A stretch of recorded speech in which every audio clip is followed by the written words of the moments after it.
नमस्कार, बहुत स्वागत आप सभी का। आप देख रहे हैं भारत की खबर। मैं हूं सौरभ शर्मा, मेरे साथ हैं इंडिया टीवी के पॉलिटिकल एडिटर देवेंद्र पराशर। देवेंद्र, बहुत स्वागत है आपका। देखिए, आज दूसरे दौर की बातचीत सरकार और प्रदर्शनकारियों के प्रतिनिधियों के बीच में हो गई है और एक लाइन की बात अब रह गई है, इस्तीफा होगा या नहीं धर्मेंद्र प्रधान का, यह फैसला लेना है नरेंद्र मोदी को।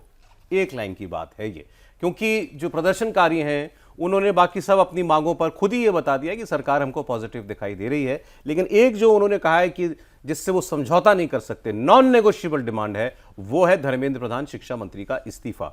और सरकार ने इस पर उनको जवाब नहीं दिया है। उनका कहना यह है प्रदर्शनकारियों का कि सरकार ने कहा आपको कल बताएंगे। सरकार ने ऐसा भी कुछ नहीं बोला। लेकिन अब कल क्या वाकई सरकार इस पर कोई जवाब उनको देगी? क्या नरेंद्र मोदी इस प्रदर्शन को खत्म करने के लिए, करवाने के लिए अपने मंत्री का इस्तीफा ले लेंगे? ये सारी बातें आज हम देवेंद्र से हम जो हैं वो समझेंगे। और सरकार जिस तरीके से, जिस तेज गति के साथ इस मामले पर आगे बढ़ी है, समाधान की तरफ, पॉजिटिव अप्रोच के साथ, सॉफ्ट अप्रोच के साथ, अकोमोडेट करने के लहजे में, वो बड़ा शानदार कल से दिखाई दे रहा है। क्योंकि अभी तक ये लग रहा था कि सरकार बात क्यों नहीं करती, सरकार अपनी शर्तों पर ही अभी भी क्यों अड़ी हुई है। कल से आप देखें, प्रधानमंत्री वीडियो बना के अपील करते हैं, वो कहते हैं एक सख्त कानून बनाएंगे। वो सख्त कानून बन के आज कैबिनेट से पास भी हो जाता है, वांगचुक का इस अनशन टूट जाता है। सरकार पहले कह रही थी हमारे ऑफिस या मंत्री के घर पे आना पड़ेगा बात करने के लिए, और वो कह रहे थे कि न्यूट्रल प्लेस पर मिलिए। सरकार न्यूट्रल प्लेस पर भी जाने के लिए तैयार हो गई और एक थर्ड प्लेस पर जाकर के मीटिंग हो भी गई। इतना सब कुछ अकोमोडेट करने के बाद भी अगर प्रदर्शनकारी नहीं समझते, तो क्या बातचीत केवल इस बात पर टूट जाएगी कि इस्तीफा होता है कि नहीं होता है? क्या आपका असेसमेंट क्या है अभी तक की सिचुएशन का? अभी जैसे एक चीज़ देखें, जैसा कि आपने बताया कि उनका ऑफर यह था कि घर या मंत्रालय ऑफिस में हम लोग नहीं जाएंगे, न्यूट्रल प्लेस पे। तब सरकार की तरफ से, सौरभ, जो कल हम लोगों ने रिपोर्ट भी किया था कि बार बार इस बात को कहा जा रहा था कि कोई भी आता है तो मंत्रालय आता है, मंत्रालय देश के लोगों का ही है, तो आइए वहाँ आकर अपनी बात कहिए, इसमें न्यूट्रल प्लेस पे जाने का क्या मतलब है। सरकार कल तक इस बात को कहते रही थी, लेकिन आज गई और दोनों मंत्री गए वहाँ पे 2 घंटे तक तकरीबन बैठे। हालांकि जिस जगह पे गए वो पार्लियामेंट की ही प्रॉपर्टी है, अच्छा, कंस्टिट्यूशन क्लब और वीपी हाउस, बट आप गए, ये प्रॉपर्टी तो पहले भी थी, जा सकते थे। तो जाहिर तौर पर सरकार एक तरह से अब दिखा रही है कि वो लचीला रुख की एक हद तक जाकर इनको अकोमोडेट कर लिया जाए।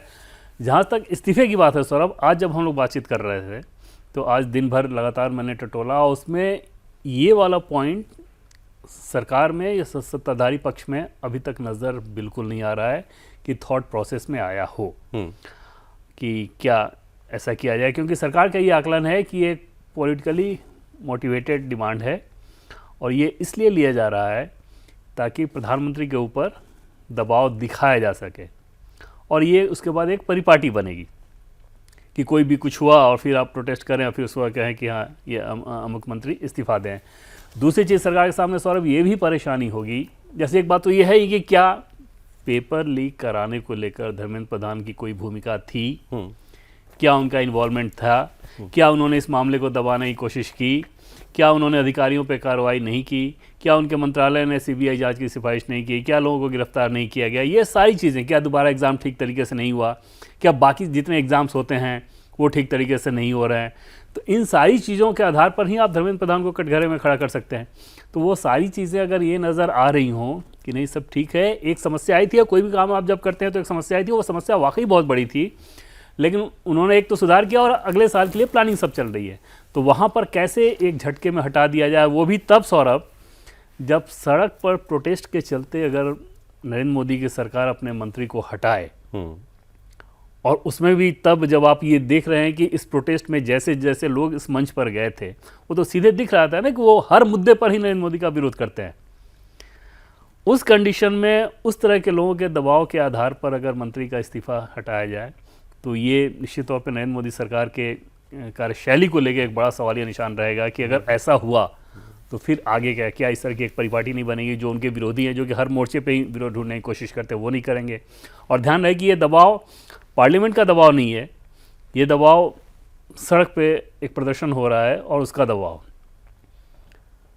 ठीक है, तो अभी तक आपको नहीं लग रहा कि मतलब, और कहीं से सुनाई नहीं दे रहा कि सरकार ऐसा सोच भी रही है? अपना लगना नहीं, जैसे हम लोगों ने इन्फॉर्मेशन नहीं बाकायदा पूछा, हर व्यक्ति से हम लोग पूछ ही रहे हैं कि क्या वो भी एक चीज़ है जो आप लोगों के जहन में है कि अगर बातचीत नहीं होती है तो उनके मंत्रालय को या तो बदला जाए या उनको ड्रॉप किया जाए, इस तरह की चीज़ें हो रही है। तो लगातार उदाहरण दे देकर खारिज किया जाता है। जैसे एक उदाहरण ये भी दिया गया है कि जैसे रेलवे में एक्सीडेंट हुआ था, उसके बाद 4 दिन तक ऐसा नहीं हुआ कि बहुत आसानी के साथ रेल मंत्री का इस्तीफा ले लिया जाए और किसी और को बना दिया जाए। अश्विनी वैष्णव भी अश्विनी वैष्णव, हाँ। तो ये नहीं हुआ कि अश्विनी वैष्णव का इस्तीफा ले लो और किसी और को बना दो, बात खत्म। हुआ था और सैकड़ों मौत हुई थी उसमें। हाँ, और ये आसान काम हो सकता था कि भाई चलो सजा दे दी गई, हाँ, और पब्लिक सेंटिमेंट के हिसाब से आपने, लेकिन वहां पर बिल्कुल, और वहां सौरभ क्या किया गया कि रेल मंत्री आप जाइए वहाँ पे और जाके सब चीज़ें ठीक कराइए, और 4 दिन तक ये वहीं पर टिके रहे। तो नरेंद्र मोदी की जो कार्यशैली नज़र आती है सौरभ, इतने सालों में जो आपने देखा कि अगर मंत्री किसी गलत काम में इन्वॉल्व है तो बिना किसी प्रोटेस्ट, बिना किसी रिपोर्ट, बिना किसी जानकारी भी, किसी अपोजिशन के मांग के बिना भी अगर उनकी जानकारी में ये बात आ गई जो कि वो नज़र रखते ही हैं, तो वो सीधे सीधे फिर वो सैक करते हैं। और कई केसेस आपने देख रखे हैं जिनके बारे में पब्लिक डोमेन में पता ही नहीं कि उनको क्यों हटाया गया। बोलिए। इनके केस में क्या है कि जब रिपोर्ट मांगा गया था, जो हमें सोर्सेज से जानकारी मिली कि इनसे भी पूरा बाकायदा रिपोर्ट मांगा गया था, और उस रिपोर्ट में कहीं ये नहीं लगा कि मंत्री इस जगह पर मंत्री की चूक थी, ठीक है, इसके चलते इनको सैक किया। एक कैटेगरी और है, अगर सरकार को ये लगता है, नरेंद्र मोदी को अगर ये लगता है कि किसी मंत्री के खिलाफ ही किसी भी वजह से जेन्युइन नाराजगी है लोगों के अंदर, और जेन्युइन लोगों में नाराजगी है, केवल पॉलिटिकल क्लास में नहीं या पॉलिटिकली प्रायोजित लोगों में नहीं, जेन्युइनली आम लोगों में किसी व्यक्ति के खिलाफ अगर नाराजगी आ रही है तो भी इस्तीफा हुआ है, जैसे एमजे अकबर का हुआ था मीटू वाले मामले में। तो अगर उनको ये लग जाए कि भाई अब तो लोग जो हैं, आम परिवार, आम बच्चा, वो भी जो है शायद उसको लग रहा है कि नहीं, शिक्षा मंत्री को जाना चाहिए, अगर प्रधानमंत्री को ऐसा लगेगा। बिल्कुल सौरभ, अगर उस तरह का फीडबैक हो जाए जैसा कि हम लोग पहले दिन से बात कर रहे हैं कि ये जो प्रोटेस्ट है, चाहे जिस वजह से, जिस मोटिवेशन के तहत हो रहा हो, अगर इस प्रोटेस्ट से देश के जो स्टूडेंट्स हैं उनका सेंटिमेंट जुड़ गया, और उनके अंदर ये नाराज़गी इतनी ज़्यादा अगर आ गई, और वो फीडबैक फिर तो आएगा ही आगे, उतनी अगर नाराज़गी होगी तो वो फीडबैक आएगा, तो वहाँ पर तो फिर कोई और ऑप्शन नहीं बचेगा, रहेगा नहीं, और वहाँ पर फिर वो कदम, लेकिन अभी वो है नहीं।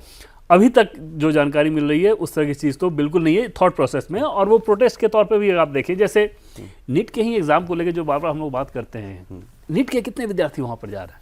हाँ, नहीं, आपने कल आप इस बात को कह भी रहे थे कि भाई सरकार का ये फीडबैक है कि इसके पीछे पॉलिटिकल फोर्सेस हैं, ठीक, जिन्होंने ये मंच सजाया हुआ। हाँ, और कौन ये कर रहे हैं, कहाँ से इनको स्पॉन्सरशिप मिल रहा है, कौन कौन से लोग इनके पीछे हैं। लेकिन सरकार की चिंता यही है कि क्योंकि पेपर लीक हुआ, ये एक सच्चाई है, धर्मेंद्र प्रधान मंत्री, शिक्षा मंत्री हैं, ये एक सच्चाई है, तो उस कंडीशन में देश के युवाओं के अंदर ये नाराजगी ना हो। ठीक बात है। होता क्या है, जेन्युइन प्रदर्शन में, मतलब ऑर्गेनिक प्रदर्शन जिसको मैं बार बार कहता हूं, जिसमें लोग अपने आप जुड़ते हैं जाकर के, उसको जेन्युइन काम करके खत्म कराया जा सकता है। किसी की कोई शिकायत है, अगर आप उस शिकायत का समाधान कर दें तो वो घर चला जाएगा ना। वो कोई आपको परेशान करने के लिए या आपको झुकाने के लिए कोई अपनी नई शिकायत, नया ग्रीवेंस नहीं खड़ा कर देगा। तो ये होता है अगर कोई जेन्युइन बात हो रही हो।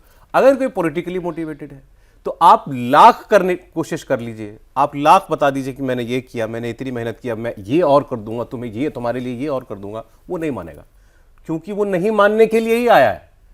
वो केवल वो मनवाने के लिए आया है जो वो अपने मुंह से आपसे मांग रहा है। वो आप जब तक नहीं मानेंगे तब तक आप कुछ भी कर लीजिए। अब ये बिल लाई सरकार, 10 साल की सजा देंगे, 10 करोड़ जुर्माना वसूलेंगे, कोचिंग वाले का तो धंधा बंद कर देंगे अगर कोई पाया गया कि वो पेपर माफिया में शामिल है। तो इस तरीके की बातें आ रही है ना, 3 महीने में फैसला देना पड़ेगा फास्ट ट्रैक कोर्ट के तहत।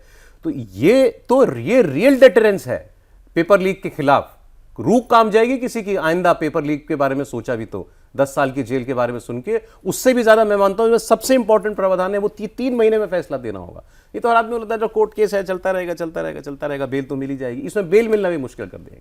और वो बिल पास करा दिया आज कैबिनेट में, पार्लियामेंट में भी पास हो ही जाएगा, उसमें कोई चाहे अपोजिशन साथ दे या ना दे, ये बिल तो सरकार पास करा ही लेगी सोमवार को अगर इसको आना है तो। लेकिन मानने वाला हो अगर तो उसको इसमें कुछ दिखेगा। और इस कानून को भी देखें सौरभ, तो 1986 में राजीव गांधी के समय एजुकेशन पॉलिसी बनी और उसमें इस बात का जिक्र किया गया था कि इस तरह का कानून होना चाहिए जो कि पेपर लीक पर सख्त कार्रवाई की हिमायत करे और उसकी व्यवस्था करे। और 1986 से लेके 2024 तक इंतज़ार चला और 2024 में नरेंद्र मोदी ने ही उस काम को किया जिस कानून में अब संशोधन किया जा रहा है 2026 में। और उस कानून के बनने के बाद सौरभ बहुत ज़्यादा कार्रवाई हुई, लेकिन लूपहोल्स वाकई बहुत ज़्यादा हैं। जैसे 2001-2 से लेके एक आंकड़ा आया था 2025-26 तक अगर आप देखें तो 1 लाख से अधिक अपीयरेंस वाले जितने एग्ज़ाम थे जिसमें पेपर लीक वगैरह की घटनाएं हुई, वो एग्ज़ाम हुए थे बहुत ज़्यादा और सज़ा सिर्फ 2 मामलों में हुई। तो आपको पूरा सिस्टम चेंज करना होगा। जैसे एक सिस्टम तो आप पेपर लीक ना हो वो वहाँ पर कर रहे हैं, लेकिन अगर हो रहा है तो उसके लिए कानूनी व्यवस्था क्या है, उसकी जो इन्वेस्टिगेशन एजेंसी है वो किस तरीके से कर रही है। आज टेक्नोलॉजी सौरभ आ गई है इतनी ज़्यादा, पेपर लीक करने के लिए तो हाथ बहुत मजबूत हो चुके हैं, लेकिन जो कानून की इम्प्लीमेंटिंग एजेंसियाँ रही हैं वो तो उसी ढर्रे पे चल रही थी। गृह मंत्री अमित शाह ने तो उन्हीं सारी चीज़ों में बदलाव करना शुरू किया, जिसके लिए न्याय संहिता आया। ठीक बात है। अरे ये बात हम लोग कह रहे हैं। अच्छा, अभी आप कहेंगे कि फिर हमने इसका क्या होगा, अगर इस्तीफा नहीं हुआ तो क्या होगा। हम लोग एक अलग ट्रैक पर आ गए, लेकिन ये बात भी ज़रूरी है क्योंकि डिमांड जेन्युइन है कि नहीं, इस पर बात करना चाहिए। उन्होंने कहा प्रदर्शनकारियों ने कि हमारी 3 नॉन नेगोशिएबल डिमांड है। एक, धर्मेंद्र प्रधान का इस्तीफा, दूसरा मुआवजा, और तीसरा पुलिसिया कार्रवाई नहीं होगी किसी के खिलाफ। ये नॉन नेगोशिएबल क्यों नहीं है कि रिफॉर्म कीजिए आप। सरकार के सामने वो एक मसौदा लेकर के आते कि हमें शिक्षा व्यवस्था में, आप पूरे एजुकेशन सिस्टम पे बात करते हैं ना, हम अपने शिक्षा तंत्र में ये परिवर्तन चाहते हैं, एग्जामिनेशन पॉलिसी के अंदर हम ये चीज़ें चाहते हैं, और पीनल प्रोविजंस हम ये चाहते हैं, और ये नॉन नेगोशिएबल है, इस पर समझौता नहीं, ये तो देना ही होगा। ये पहली मांग ये होनी चाहिए थी। आप मांगिए इस्तीफा, कोई बात नहीं, आपका राइट है, आप मांग सकते हैं, लेकिन ये रिफॉर्म क्यों नहीं मांगा जा रहा है इनकी तरफ से, ये भी तो कोई पूछे। बिल्कुल सर, वो आप वाकई जो पहली चीज़ है वो ये कि हमको कौन सा मंत्री इस काम को करके दे रहा है हमें इससे मतलब नहीं, हमें ये चाहिए। हाँ। वो बात ज़्यादा वाजिब समझ में आती है बनिस्बत इसके कि नहीं बस इस्तीफा आप कर दें, इस्तीफा करके किसी दूसरे को बैठा दें, उससे क्या समाधान हो जाएगा? क्या उस कंडीशन में जो चूक हो सकती है वो फुल प्रूफ हो जा रहा है? जैसे कंप्यूटर बेस्ड करने की भी सौरभ जो बात थी, ऐसा नहीं था कि पहले ये चर्चा नहीं हुई थी। IIT JEE मेंस का वैसा ही होता ही है, लेकिन इसमें एस्पिरेंट बहुत ज़्यादा थे, इनकी संख्या बहुत ज़्यादा थी, इंफ्रास्ट्रक्चर उस रूप में अभी तैयार नहीं था, नॉर्मलाइजेशन की प्रक्रिया थी, बहुत सारी चीज़ें थी जिसके चलते इस काम को किया गया। लेकिन उन सारी चीज़ों को छोड़कर धर्मेंद्र प्रधान का इस्तीफा अगर पॉलिटिकल पार्टी के तौर पर भी देखें और प्रोटेस्ट के तौर पर भी देखें तो वो हो रहा है। दूसरी चीज़ सौरभ आपको नज़र आएगी कि जब आज कैबिनेट ने जिस प्रस्ताव को मंजूरी दी, संशोधन प्रस्ताव को, जब ये बिल आएगा तो वहाँ पर कांग्रेस पार्टी ये फिर करेगी कि नहीं, इसमें जवाब तो इस मंत्री का आना चाहिए, जबकि ये DOPT, department of personal and training, उनके मंत्रालय का यह मामला है, क्योंकि रिक्रूटमेंट का यह मामला है। तो उस कंडीशन में डॉक्टर जितेंद्र सिंह मूव करेंगे वहाँ पर। फिर आप देखिए वो गतिरोध जारी रखने के लिए, वही बात जो आपने कही ना कि जब व्यक्ति तय कर चुका हो कि नहीं मुझे मानना नहीं है, क्योंकि उनको ये लग रहा है कि ये एक ऐसा मौका है जिस पर सरकार के ऊपर दबाव बनाया जा रहा है, और उस लिहाज से दबाव बनाए रखा एम्बैरेस करना है, मोदी को एम्बैरेस करना है। हाँ, बस। और इस बात को प्रधानमंत्री मोदी और सरकार के लोग समझ रहे हैं, तभी आपने देखा कि मिडनाइट में अगर प्रधानमंत्री खुद अपने वीडियो रिकॉर्ड करके डाल रहे हों, वो भी। अच्छा, उसकी कहानी भी बता दीजिए भाई। मैंने जब वो रात को वीडियो देखा ना, अच्छा काफ़ी लेट मैंने देखा उसको। हाँ, लेट आया ही है। हाँ, तो बस तो ऑलमोस्ट हो गया था, आँख खुली, ऐसी चेक कर लिया, आदत में आ गया, आँख खोले तो एक बार देख लो खबर। तो वो वीडियो सामने आया और मैंने कहा, और मैं देखते ही हैरान। अच्छा, मुझे पहले सुना मैंने पूरा 2-2.5 मिनट का ही तो था वो, मुझे हैरानी हुई उस फ्रेम पे कि ये मोदी जी ने हाथ में ब्लेड लेके बनाया है, जैसे या सामने अपने स्टैंड रख लिया हो, या कैसे मोबाइल स्टैंड रख लिया हो और उसको देख के बना रहे हैं। अरे नरेंद्र मोदी चाहे 4 कैमरे रात को 3 बजे लगवा देते, लगवा सकते थे ना। बिल्कुल लगा ही रहता है, लगा ही रहता है। वो नहीं किया, ये क्या था, क्यों? देखिए, एक निश्चित तौर पे वो एक जो होता है ना, एक तो टेक्स सेवी बहुत ज़्यादा है, ठीक है, तो उनको इन सारी चीज़ों के लिए किसी के सहयोग की ज़रूरत नहीं है, और शुरू से ही टेक्स सेवी रहे हैं। कंप्यूटर जब भारत में शुरू में आया था तब पार्टी के दफ्तर में उनका ये जोर रहता था कि हाँ, कंप्यूटर पे काम करने की कोशिश की जाए, एक ही कंप्यूटर आ रहा है तो उससे काम करने की कोशिश की जाए, टेक्नोलॉजी को वो कीजिए, ये सारी चीज़ें वो करते रहते हैं। और जाहिर तौर पे कल रात में खुद वो रिकॉर्ड करने का मतलब ये था कि जैसे यूथ के अंदर एक रहता है ना कि जो टेंडेंसी खुद रील बनाओ, खुद रिकॉर्ड करो, सब वीडियो ही बना रहे हैं, तो उस सेंटीमेंट के साथ उनको मैच करता हुआ सीधे कंटेंट में वो सुने कि हाँ, देश के प्रधानमंत्री क्या कह रहे हैं, और सीधा हमसे कह रहा है। और एक तरह से आप देखें तो जैसे NDA की बैठक में भी PM ने जो बोला वो बंद कमरे में था। PM चाहते तो उस वीडियो को उसी दिन जारी कराया जा सकता था कि PM ने अंदर क्या क्या किया, उसकी भी रिकॉर्डिंग होती है, तो रिकॉर्डिंग वो फुटेज सामने आ सकता था, लेकिन वो नहीं किया गया। कल प्रधानमंत्री ने विस्तार से उस चीज़ को बताया। जाहिर तौर पे ये सारी कोशिश थोड़ा वही है कि देश के युवाओं को, किशोर युवाओं को ये ना लग जाए कि सरकार हमारे साथ गलत कर रही है, शिक्षा में ठीक तरीके से चीज़ें नहीं हो रही हैं। इस प्रोटेस्ट के अलावा, क्योंकि प्रोटेस्ट के बारे में जैसे कि हम लोग बार बार बात कर रहे हैं कि जैसे जैसे लोग इस प्रोटेस्ट का मंच संभाल चुके हैं, उनमें से कौन ऐसा नहीं है जो कि नरेंद्र मोदी का धूर विरोधी हर मुद्दे पे ना हो। कोई चीज़ आपको अच्छी लग सकती है, कोई बुरी लग सकती है, बढ़िया है, बट आप हर मुद्दे पर ही अगर विरोध कर रहे हैं तो ठीक है, आपके विरोध करने का अधिकार है, लेकिन ये बात समझ में आता है ना कि फिर आप कंटेंट पे नहीं, व्यक्ति विशेष से आपको नफरत है। उसके बावजूद ये प्रोटेस्ट आम घरों में ना घुस जाए, आम घरों के यूथ को ये ना लगने लगे, बच्चों को ये ना लगने लगे कि एजुकेशन उसमें ख़राब हो रहा है और छात्र अगर प्रोटेस्ट कर रहे हैं तो उनके साथ अत्याचार हो रहे हैं, ये तमाम चीज़ें। और मोदी जी कुछ नहीं कर रहे हैं। मोदी जी कुछ नहीं कर रहे हैं, मोदी जी के रहते ऐसा सब कुछ कैसे हो रहा है। राहुल गांधी की कोशिश अगर भी देखें तो वही पेंट करने की कोशिश है। आज भी वो जो लेकर आए जिस युवक को, तो सरकार के ऊपर वही तोहमत लगाने की कोशिश। राहुल गांधी एक युवक को लेकर के आए मीडिया के सामने और उसकी चोटें दिखाते हुए कहा कि ये पैलेट गन का इस्तेमाल किया गया है, उसकी आंख में चोट है, पूरे शरीर पे उसके चोट है। पैलेट गन चली है ऐसा तो लग ही रहा है शायद कि इस्तेमाल तो हुई है, इसमें ऐसा नहीं है। पैलेट गन का सौरभ उसमें ये रहता है कि आमतौर पर पैलेट गन के बारे में ये कानून नहीं है कि आपको इस्तेमाल ही नहीं करना है, लेकिन नॉर्मल कंडीशन में सामान्य तौर पे इसका इस्तेमाल नहीं किया जाता। और वो कोर्ट की एक टिप्पणी आई थी, आपको याद होगा कि उसके नुकसान बहुत ज़्यादा होते हैं। तो इसलिए आज इसमें इस केस में दिख रहा है कि 3 लोगों के ऊपर चोट एक वो इस्माइल शेख जो कि MBA करके गुरुग्राम में जॉब कर रहे हैं, एक दूसरे साहिल, और तीसरे एक जर्नलिस्ट को चोट आई है। ठीक है, अब ये बात करें कि इस्तीफा नहीं होगा। अभी तक की जानकारी देवेंद्र की ये कह रही है, देवेंद्र की जानकारी ये बताती है कि भाई इस्तीफा अभी तक तो सरकार की थॉट प्रोसेस में नहीं है। तो फिर ये क्या करेंगे? इन्होंने तो मंत्रियों से मिलने के बाद सीधे अपने मंच से ऐलान कर दिया और नारे लगवाए, धर्मेंद्र प्रधान इस्तीफा दो, इस्तीफा दो, इस्तीफा दो के। मतलब वो भी कह रहे हैं कि इस्तीफे के बिना तो हम नहीं मानने वाले। वो अभिजीत दीपके ने सुबह ही कह दिया था बातचीत के लिए, लोग गए भी नहीं थे उससे पहले ही उन्होंने कह दिया था। ये सर रिपोर्टर ने पूछा कि अगर इस्तीफा नहीं होता है तो उन्होंने कहा फिर हम नहीं मानने वाले, क्लियर है। तो वांगचुक जी के अनशन तोड़ने का भी इससे कोई लेना देना नहीं है। कह रहे हैं वो अलग बात है, ठीक है, अच्छे किया उन्होंने अनशन तोड़ दिया अपना, हम भी कह रहे थे, लेकिन इस्तीफे से कम तो हमको मंजूर नहीं है। तो होगा ये कि ये खींचेगा, ये लंबा चलेगा। अब ये कितना लंबा चलेगा और जितना लंबा चलेगा क्या इनका स्टैंड और हार्ड नहीं होता जाएगा? और कई बार होता ही है कि हमें लगता है सरकार को लग रहा हो कि चलो देखते हैं, थकाते हैं, ऐसा भी होता है कई बार, थकाते हैं, देखते हैं इनके पीछे जो लोग हैं कब तक रहेंगे। चलो अभी ठीक है, अभी 2 दिन सैटरडे संडे आ रहा है, लोग थोड़े बढ़ जाएंगे, सोमवार को फिर लोग अपना कामकाज पे जाएंगे। बच्चे कितने दिन तक सड़क पे रहेंगे भाई? आफ्टर ऑल जो वहाँ आ भी रहे हैं वो भी तो कहीं स्कूल में पढ़ते होंगे, कोई कहीं नौकरी करता होगा, कोई कॉलेज में जाता होगा। कितने दिन तक उसके माँ बाप भी इसको सड़क पर रहने देंगे? हो सकता है सरकार ऐसा भी सोचती हो, लेकिन क्या ये राइट थिंकिंग प्रोसेस है? सरकार के पास जो इनपुट है सौरभ, सिर्फ यही नहीं, सरकार के पास ये भी इनपुट है कि दिल्ली के वैसे इलाके जो कि कम्युनिटी विशेष के जहाँ पे बहुतायत है, उन इलाकों के लोग बड़ी संख्या में यहाँ पर आ रहे हैं। और जाहिर तौर पे उसके पीछे जो फीडबैक है उन लोगों का वो ये है कि इसके पीछे आम आदमी पार्टी है जो अपने काउंसिलर और इस तरह के लोगों के मार्फत लोगों को मोबिलाइज़ करके वहाँ पर लाने की कोशिश कर रही है। अब आप समझ सकते हैं कि अगर ये सारी चीज़ें हैं तो उनका स्टैंड कैसा रहना है। दूसरा, जो स्टूडेंट्स हैं उसमें अगर लेफ़्ट यूनियन से जुड़े हुए स्टूडेंट्स हों, उनके स्टैंड में भी कोई बदलाव नहीं आना है। तीसरी चीज़ कि जो न्यूट्रल स्टूडेंट्स हैं, जो जेन्युइन अपने कॉज के चलते वहाँ पर जा रहे हैं और उनको लग रहा है कि हाँ ये वाकई समस्या है जिसके चलते हमको वहाँ पर जाना चाहिए, तो वो तो समझ सकते हैं अगर सरकार के कदम उनको ठीक लगें तो। लेकिन धर्मेंद्र प्रधान के इस्तीफे को अगर इतना बड़ा कर दिया गया है उन लोगों के द्वारा, तो उनके सामने, प्रोटेस्ट करने वालों के सामने भी एक समस्या ये रहेगी कि अब वो पीछे कदम कैसे लें। सही बात है, हाँ ये होता है।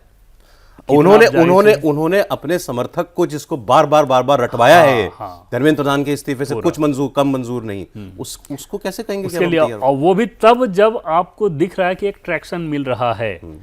अगर ये ट्रैक्शन मिलना खत्म हो जाए तब तो फिर वैसे ही रहेगा कि चलो कोई बात नहीं। तो फिर तो एक ही तरीका बचता है, अब ये जैसे मंच खाली कराए जाते हैं वैसे नहीं, उसके पहले सौरभ ये है ना कि पब्लिक परसेप्शन की लड़ाई दोनों तरफ से भी चलेगी। मान लेते हैं, नहीं मैं तो ये मान रहा हूँ कि एक वक्त आ जाए, आज से 4 दिन बाद, 8 दिन बाद, कि सरकार इस्तीफा नहीं लेती, वो कहते हैं इस्तीफा देना पड़ेगा नहीं तो हम नहीं जाएंगे, तो मान लीजिए हफ्ता भर ये और चल गया, और इस बीच में सरकार को ये भी लगने लगा कि इन जनरल लोगों को अब ये लगने लगा है कि सरकार ठीक है।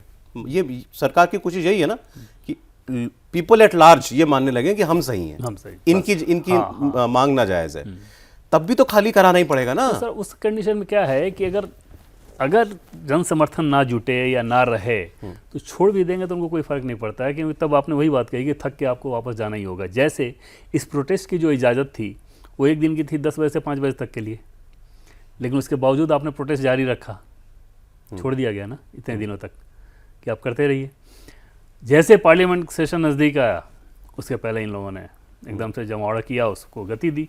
तो अब फिर ये गति कितने दिनों तक रहेगी वो देखने वाली चीज़ रहेगी। दूसरी बात कि जैसे ये सब कानून सरकार जब पार्लियामेंट में लेकर आएगी मंडे को, वहाँ पर फिर गतिरोध होगा, अपोजिशन तैयार नहीं होगा, फिर पब्लिक परसेप्शन कैसा जाएगा कि देखो सरकार अगर कुछ कर रही है तो फिर ये लोग तैयार नहीं हो रहे। तो ये उसकी नैरेटिव की लड़ाई अभी सौरभ ज़्यादा होने वाली है। ठीक है। और बीजेपी एक पार्टी के तौर पर अपनी सरकार के नैरेटिव वॉर में फुल एक्शन मोड में ग्राउंड पे रहे, मोबिलाइज करे, लोगों को समझाए, बताए। इस एक्शन मोड में जो हमें पता चल रहा है वो आ चुकी है। अब ये उसकी लड़ाई यही है कि कम्युनिकेशन किसका बेहतर, लोगों को कौन बेहतर समझा पा रहा है। अभी परसेप्शन वॉर है ये। बिल्कुल बिल्कुल। अब ये कुछ दिन तो परसेप्शन वॉर ही चलेगी। हाँ, और ये लड़ाई उसी में है कि वही जीतेगा जो परसेप्शन वॉर पे कंट्रोल कर, जो सिर्फ उनको नहीं, जो वहां बैठे हैं 10,000 5,000, उनका मतलब ही नहीं है। हाँ, ये बाकी का मतलब, बाकी को समझा पाए बिल्कुल कि हम सही हैं। हाँ, और उसमें इस बात से सारा फर्क नहीं पड़ेगा कि पटना में प्रदर्शन, हैदराबाद में प्रदर्शन, अगर कांग्रेस पार्टी के जो यूथ विंग है उनको अधिकार है, वो हर जगह प्रोटेस्ट कर सकते हैं। तो वहाँ तक वो खबर आ जाएगी, यहाँ प्रोटेस्ट हुआ, वहाँ तक सरकार को दिक्कत नहीं है। लेकिन उन शहरों के युवाओं को अगर ये लगने लगे कि हाँ ये गलत हो रहा है, तो फिर वहाँ पर सरकार को दिक्कत होगी। तो चलिए देखते हैं फिर अब आगे सरकार क्या कदम उठाती है और ये लोग जो हैं उसका क्या जवाब देते हैं। कल फिर आपके सामने लेकर लौटेंगे भारत की खबर। देवेंद्र, बहुत शुक्रिया आपका आज।